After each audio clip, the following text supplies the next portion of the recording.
My name is Uwe. I'm an architect, a trained architect, and worked as a journalist for a German interior design magazine, and work now as an architecture media manager for a big company from the building sector in Germany. And in my free time, I worked on this book in the last 10 years together with Wolfgang. We know each other from the German Architecture Museum, where we met 15 years ago, and we still have a good friendship. And in the last years, we worked together on this book. So I give over to Wolfgang. Yeah. Okay, I am an trained architect too. I am, by the way, I'm much older than Uwe. I had my education at university in the 1970s, and but I became from the beginning an architectural historian, and that's why I in the 1990s ended up in the National German Architecture Museum, which is in Frankfurt, where I live and where I work. But something I would like to add, I was a gay activist from the beginning, from my coming out as a student. And I think, and I in a way, of course, my activism then and my activism now is much different. But I still feel a bit of it in myself. And that, of course, was an incentive to make this research and to make this book. Yeah. Mm-hmm. You answered the first question. What was the incentive to start this research? Yeah, I think a long time ago already, I mean, dealing with architecture history, I found a heavy disproportion between our field, architecture history, and the other fields of history and culture, of history of literature, history of music, history of film, by the way, where it was since a long time very normal to include private life and sexual orientation into interpretations. So what would we understand of the work of David Hockney, of the work of Thomas Mann, of the work of Tchaikovsky, of the work of Andy Warhol, without looking at that? But our colleagues, the architectural historians, nearly up to now, up to our times, said architecture does not need that. We only look at the work and not at the person. And they thought to be tolerant, but what the thought behind that is that if you do it like that, you can't see the problems. I miss a word. Uwe, helf mal. Das, was ihre Arbeit behindert und beschwert hat. Mhm. You can't see what their work do unhappened. The handicaps. And so to find and we think this must be included, and to find a judgment about work and person that is right. So that should be enough at the moment. Mm-hmm. Yeah, we don't want to rewrite the history of architecture, but we want to make these hidden spaces in architecture history. We want to make them visible. So there's always around these peoples, around these architects that we talk about, that there is a mystery, or the architecture history do a misery around this point of the private life, and we want to make it visible. So this is maybe our aim with this book. Yeah. We don't want to rewrite, but we want to put a little piece that is hidden in history. We want to make it visible. Yeah, I would say we bring an important addition to history. Yeah, and to explain what our colleagues do, they up to our times they prefer to find ambiguous formulas in order to leave the sexual orientation in these cases in the dark, and they even invite use in invented stories just to hide that. And I mean, that has to stop. Times have changed, and we can openly handle these things. And means we found a lot of strange formulations in the book, so that the architect had so much work, he hadn't time for family, or the buildings were his family and the clients were his family. So these are formulations we found where we say, oh, okay, really, he has no private life, or he had no private life. And at this point, we started to read these things queer. We had to think about it. Is it really possible that he had no private life? And so we started, or at that point, our research started. What are hints, other hints, that there is maybe a homosexual lifestyle behind this formulations of the architectural historians? Yeah, and if, for example, you look at the biggest stars of architectural history in 20th century, José Plečnik in Slovenia, Antoni Gaudí in Barcelona, or Luis Barragan in Mexico. I mean, all these were unmarried architects in a very Catholic environment, and you in most of these cases you can be sure that they were gays, and in the case of Barragan, it has been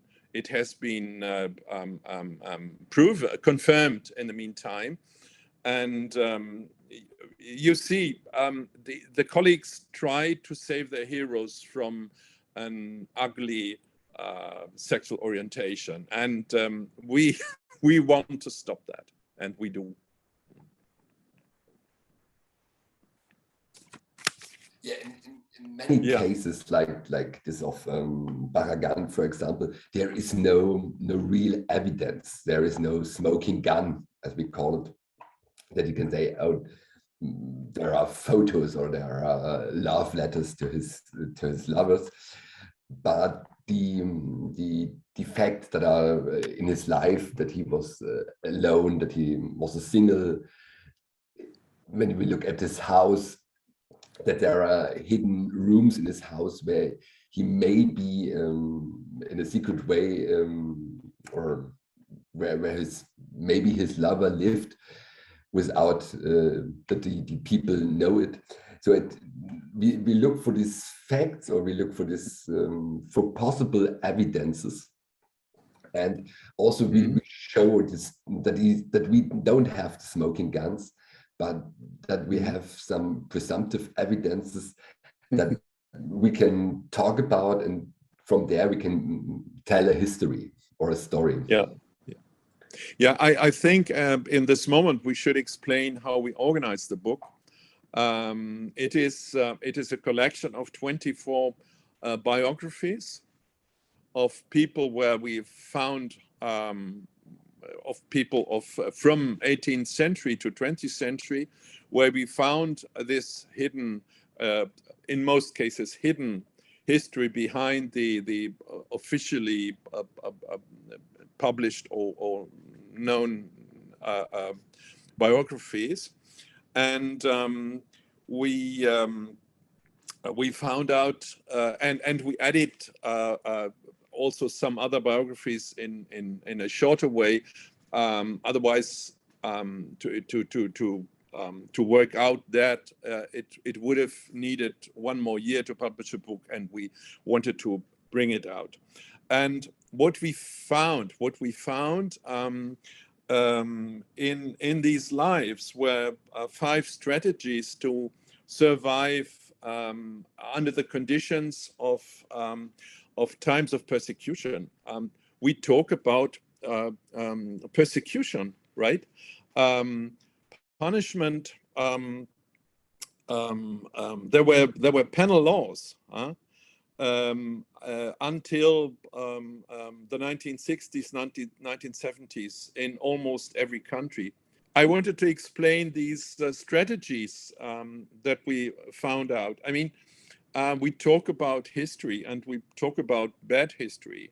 There were penal laws about homosexuality nearly everywhere.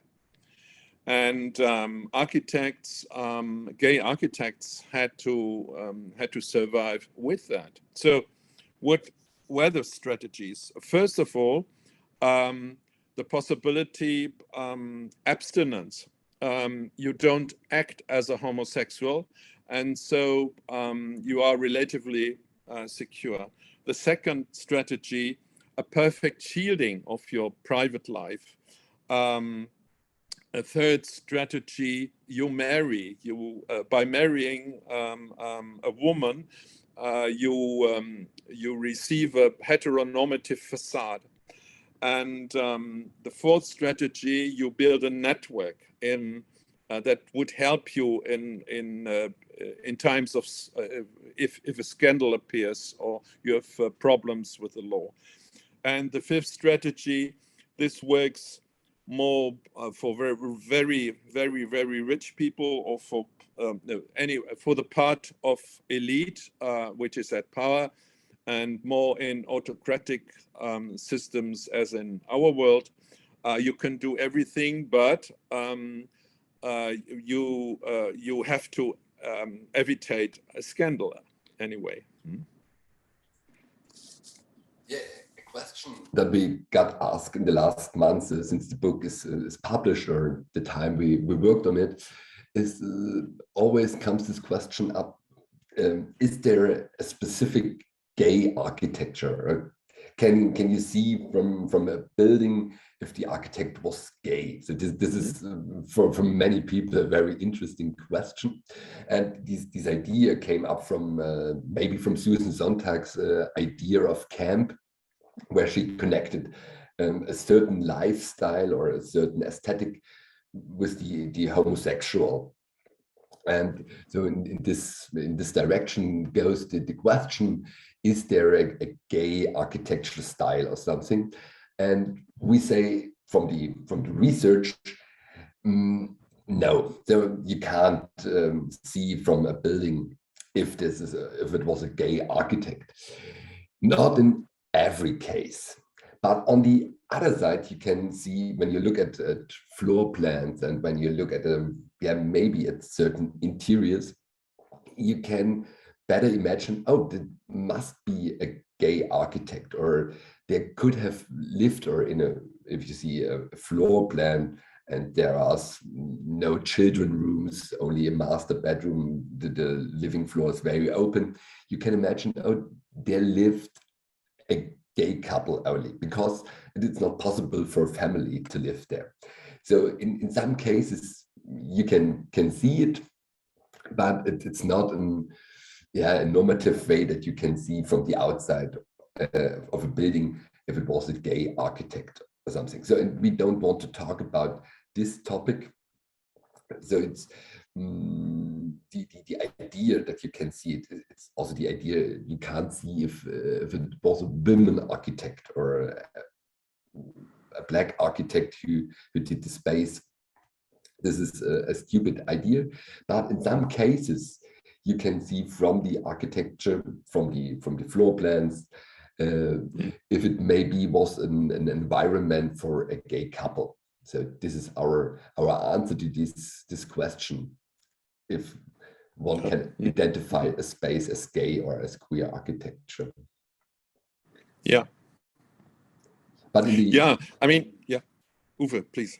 No, but in the forefront, or in the idea of our book, it was just to talk about the biographies and to bring up maybe role models for a new generation, for younger people, who want to study architecture, or you are new in architecture, and you always have the feeling that it's a very masculine, sometimes a toxic masculine environment, these architects or the architecture scene. And we want to show some role models where the youth can look at and see, oh, there are gay architects, there are lesbian architects, and they can be very productive, and also they can be yeah, famous. So this was one idea of the book, to show these role models. Yeah, let me add an idea. We think that a camp, as Susan Sontag has described it in her notes on camp in the 1960s, a very important text, that this idea of camp is a limited view, because you don't see all the others. You neglect the many who are not camp, and this is not right. This is, I mean, we have architects in our book from these times, 18th to 20th century, who were not camp, who were not visible with at all in their work, who were not extravagant or stylish or that, but who in terms of, let's say, architecture of quality, architecture of importance, must be remembered as important figures in our field.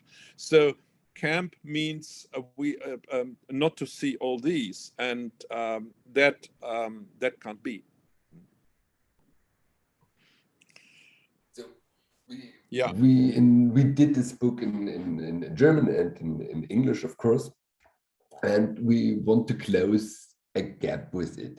So in America or English-speaking countries, the topic of queer architecture is more talked about since the 90s, I would say. So since the exhibition in the storefront gallery Queer Spaces from Beatrice Colomina in 1994. So it's a long spoken topic, but in the German speaking countries, nobody talks about this topic in the last years. And with our book, we want to open this conversation also in our country, or in Middle Europe. So we really looked at what the other countries talk about since 20 years, and we took this conversations or this knowledge from the last 20 years, and we try to bring it now to an European discussion about architecture. Yeah, I think we should add here we have biographies from different countries. We have Germany. We have a lot from North America. We have United Kingdom, and also some other countries from Mexico to Israel. And Uwe, maybe you can explain why the outing of architecture history did begin earlier in the United States in 30 years ago, and why the European continent is so much behind. Yeah, what we find out in our research, that the AIDS crisis of the 1980s had much more influence in the architecture scene in America. There were big architecture names that died early in the 80s or in the early 90s, and it was really in the newspapers that a famous architect died because of AIDS. And the New York Times discussed this topic and asked, what should we do now? And with this discussion that was really had a public impact, the American architecture history started really to think about this topic very early. And others than in Europe, where it was not really this discussion, because no famous architect died from the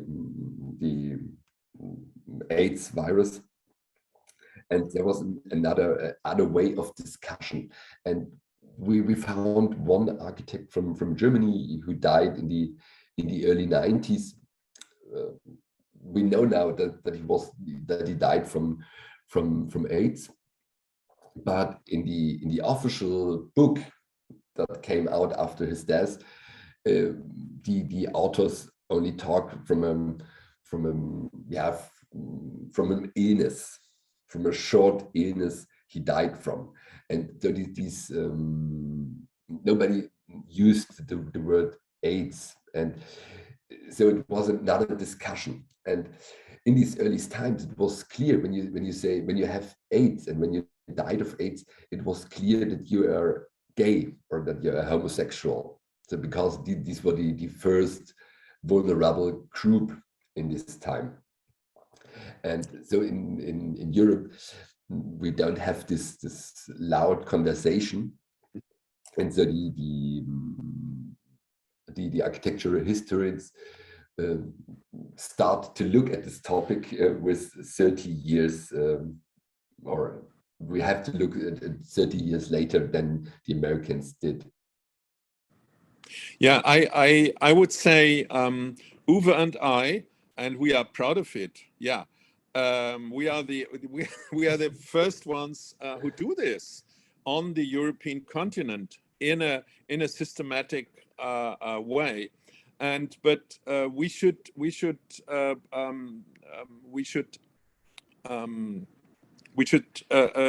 say some names of pioneers who were before us in the 1980s. For example, Twombly, the American architectural historian, who wrote a biography about Louis Sullivan. Louis Sullivan, the great, one of the great stars of early modernism. Form follows function. Every student knows this phrase. So Sullivan was gay, and Twombly outed him in his book in 1987, it was, I think.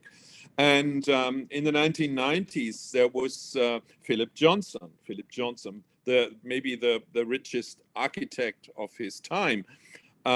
He was gay all the time, and as a billionaire, you can act differently as other people. So he opened his life to his biographer Franz Schulze in Chicago, and so in the mid 1990s, a biography could come out where the works were spoken about, but also the lovers of Philip Johnson with their photos also. So America really opened up architectural history earlier than we did, and now it is up to us to continue on the European continent, and we are the first, and we are proud of it. Yeah. Yeah. Mm-hmm. I already talked about this role models, or that our idea is to show role models of this LGBT architects' history. And when we started 10 years ago, we looked at this architects magazine from Architects Journal from Great Britain. They did a survey under 300 gay and lesbian architects in London and in whole Great Britain. And this was they asked for is it easy to come out in your office? Is it easy to come out on the building side? And the results were dramatic. So that there is only one of 6 architects of gay architects or lesbian architects who is open about his sexuality on the building site. So, and the Architect Journal did this survey every 2 years. So they started in 2013, then in 2015, 2017, and so on. And the results are always the same. So in an office in a big city, so when you live in London, it's easy to come out in your office. It's still hard to come out on the building side. But when you go out of the big cities and you go in the regions, it's not that easy. Still not that easy. And we live in the 21st century. And together with this surveys, there are always interviews with some people of gay architects or lesbian architects, and they always ask for role models. They ask for architects that are public, out and proud, so that you can follow them. So, and our idea is to show these role models from the history. Unfortunately, we didn't find people who are open now and want to be part of this book. So we decided really to do these biographies about dead architects. It's easier. We don't have to out someone who is still alive. And we had a first symposium or first conference about the topic queer spaces. It was 2009 when we started our research, and at the time we asked German architects that we know that they are gay if they want to join us on the podium, and nearly no architects said yes. So they said, "Oh no, not in public. We build in countries where it's not allowed to be gay, so we don't want to be a public out person."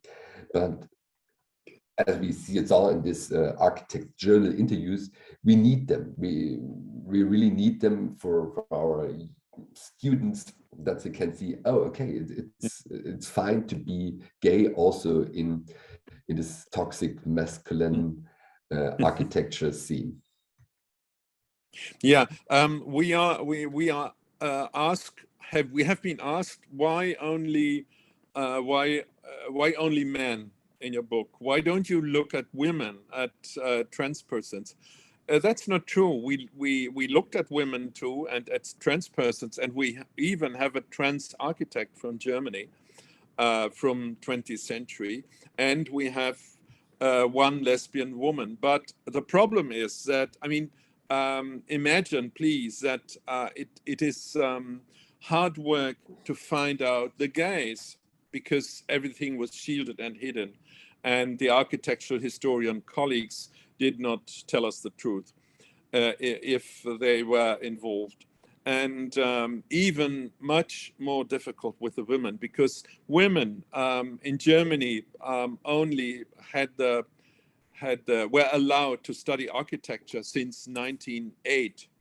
So there was, in the course of more than 100 years, they at least got a part of the cake, as we say. They integrated into the professional field, but still men have the power, and men are much more numerous in our profession.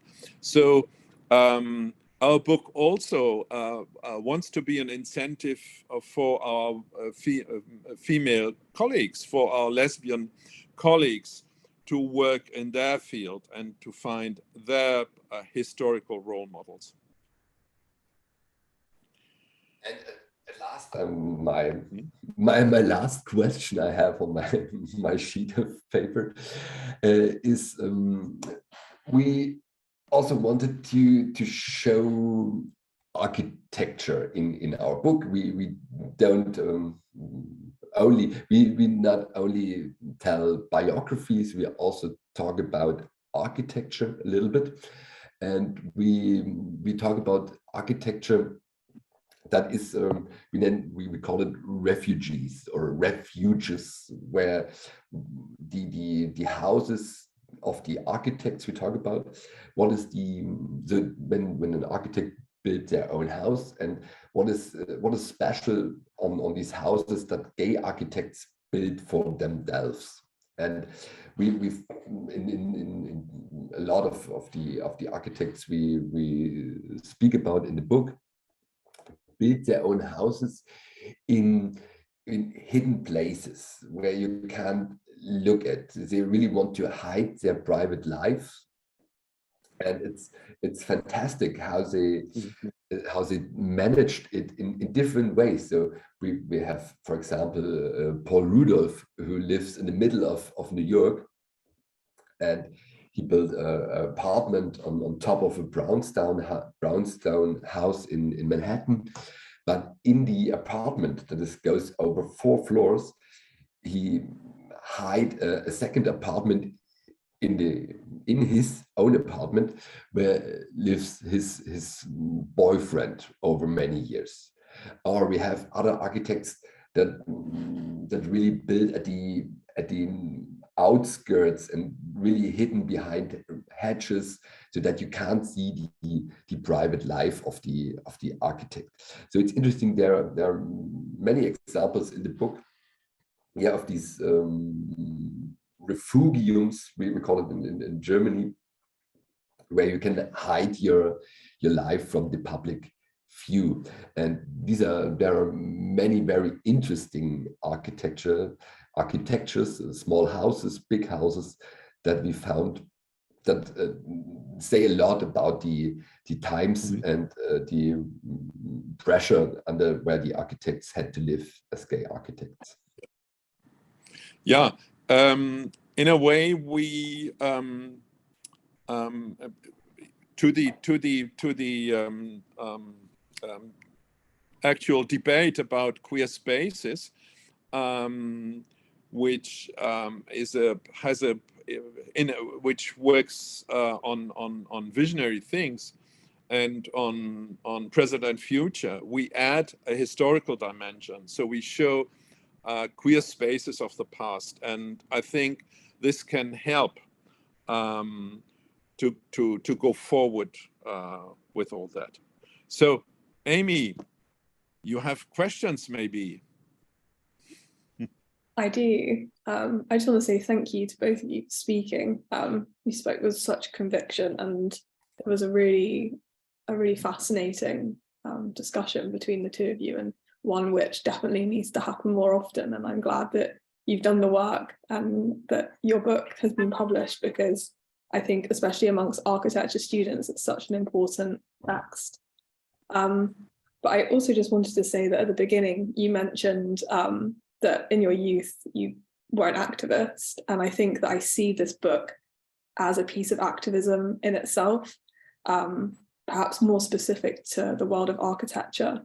But it was interesting how you mentioned that at the beginning, but I think that it's almost like nothing has changed, that it's just evolved into something that relates perhaps to profession. But I was wondering if you agreed, if you think that it is a piece of activism.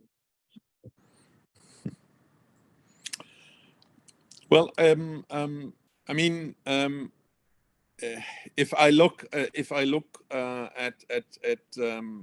my own past, I have tried to bring together my gay identity and my work. So this opened up a wonderful field of doing this, and of finding, exploring our or my historical role models. So even if they did live under difficult circumstances, right? We have reached such an enormous progress for our gay lives, for our all-day existence in the last decades. We have really better conditions also to work as architects, as architecture historians, as had our predecessors. But maybe you put the questions to Uwe. Yeah, for me it's not. I'm much younger than Wolfgang. We are 30 years apart, and for my generation it was easier to come out and to live openly. But still, in my profession as an architect writer or an architect critic, it is for me it is an interesting topic, and also because it's my part of my own biography. So I don't know if I were a heterosexual architect, maybe the topic would not be interesting for me. So it's also part of my biography that I work on this topic, of course. And it's maybe not activism, but I teach a lot at German universities, and I see these young guys, and I sometimes you see, okay, this guy is gay, but he don't talks about it. He is still in the closet, and so I try to help these young guys so to feel more comfortable in these situations, and so the book is also part of that intention of mine. A little bit activism, maybe. Or care work. Yeah. I also had another question about your research methods and how you went about researching for the book. Was it a lot of reading, conversations with people? I'm interested to know how you ended up with the text that you did in the end. Uwe, you want? We already spoke about this idea of queer reading. So when we looked at books about famous architects, and we found these sentences that the private life of the architect was a mystery, or that nobody knows about the private life, or that he had no family because he had no time. At this point, we started to research it a little bit more. We thought about what is the background of this story. This is one part. We call it queer reading. So to look at texts and to say, oh, is it possible that there was no private life? Maybe this is a first start. Then on the other side, since 10 years, we go to conferences about other topics, and we talk to other architecture historians. And in the evening, when you sit together in a restaurant after a long conference day, and we talk about the topic that we work on, this research, you can hear from other historians, oh, do you know this and this, that guy, he was gay too. I heard from the children, or I heard from friends of them. And then we had, oh, thank you for this tip. And then we go on our own research to find out more. So it's many things that we in spoken words, and from that point we try to find out more. There are also interviews we make with friends of these architects, or with ancestors, to find out more. And these are different ways of research.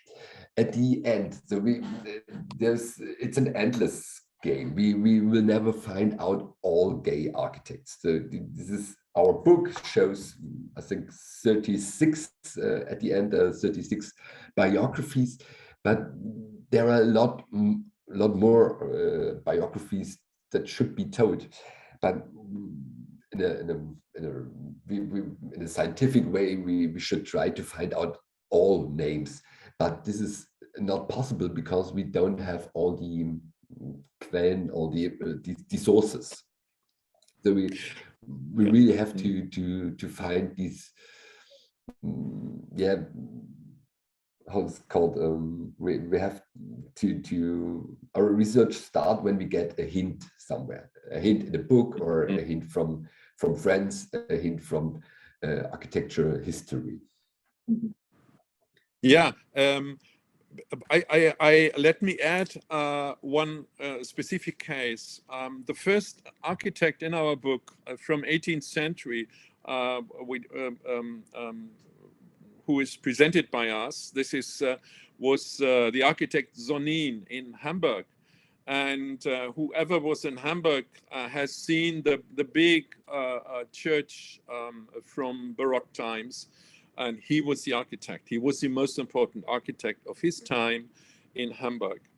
And he was, well, we did read from sources that he was unmarried, and but that he had a common household with another man during 20 years. So, interesting, he died in 1794, and interestingly, 30 years later, in 1824, another architect in Hamburg published a biography saying that I must tell something about this man who was really much better than you think. So, and if you take from this book, let us say, a detail from page 10, a detail from page 20, from page 80, from page 120, and you put that together, you find out that the author was the lover, the much younger lover. So this is the effect of queer reading. But these details I have mentioned, I mean, a normal heteronormative reader would read over that. He wouldn't find out the context, but we do.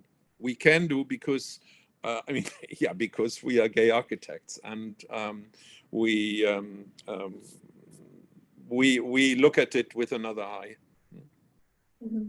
That is queer reading. Hmm? And our aim was really to tell stories. We have a scientific research, but our essays we wrote really wanted to tell little stories about these men, and one woman and one trans person. But it should be, there are not too much footnotes and not too much meta discussion about the topic. we really want to present these people in their life and in the problematics they were involved because of their sexuality. Fantastic. I just had one last question just before we finish, and it was about, where are you going to go from here? If this is sort of the product of 10 years of discussion and research, is this the end of this, or do you think that the kind of project will continue? I'm curious. So maybe we have different ideas how it can go on.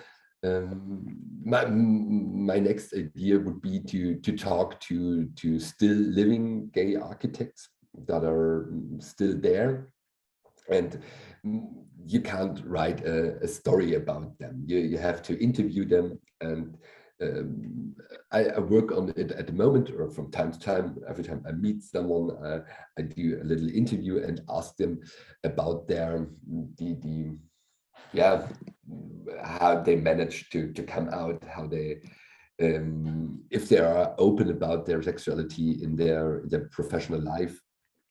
So maybe in 10 more years we can do another book with these interviews.